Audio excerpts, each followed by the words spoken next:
Thank you for organizing committee of International Conference on Natural Farming. And now I am going to share my presentation. The talk of my presentation is like nanotechnological approaches, especially nanomaterial and nanobiochar for restoration of polluted soil. The first question comes to our mind, why we need nanotechnology? Actually, last few decades, the population increased rapidly, and we need to achieve the zero hunger goal set by United Nations, and for that we need to change our agricultural or conventional agricultural practices to adopt new modern technologies. And nanotechnology have a promising approach or showed promising results. Nanomaterials or nanoparticles, even nanobiochar, could help us to overcome the issues of abiotic stress like drought stress, salinity stress, and coping up. So restoration of soil health is at most important in current scenario. Biochar and nanobiochar, this is also one of the most important scientific attention right now. We have some different approach.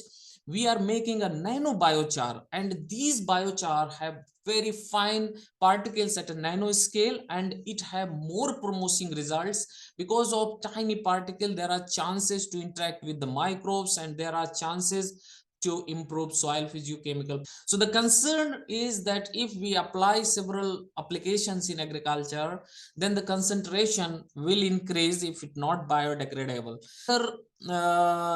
Results that we do not have realistic data that how much concentration of these particles already in environment.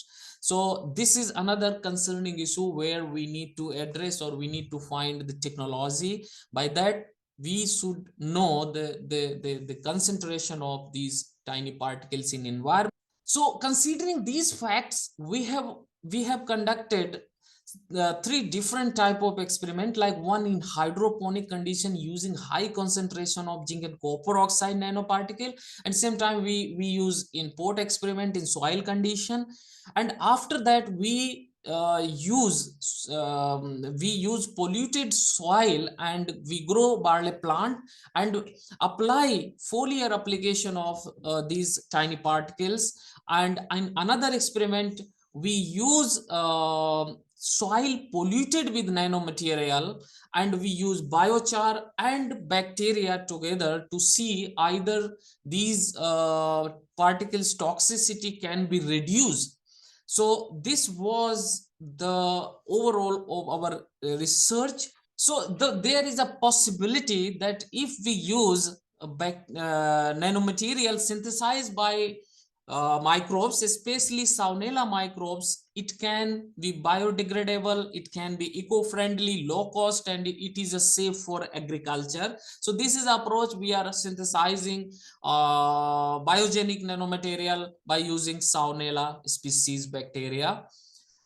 In conclusion, I can conclude that nanotechnology have promising results to achieve environmental sustainability and agriculture sustainability, but same time there is a concern associated with this technology, especially applying in agriculture, because in environment there are several factors which can affect or impact these particles, and most of these study till now in laboratory conditions. So very few studies are in field condition or in natural condition. So we need realistic results before applying these nanomaterial in agriculture. So thank you for your kind attention. Soil is a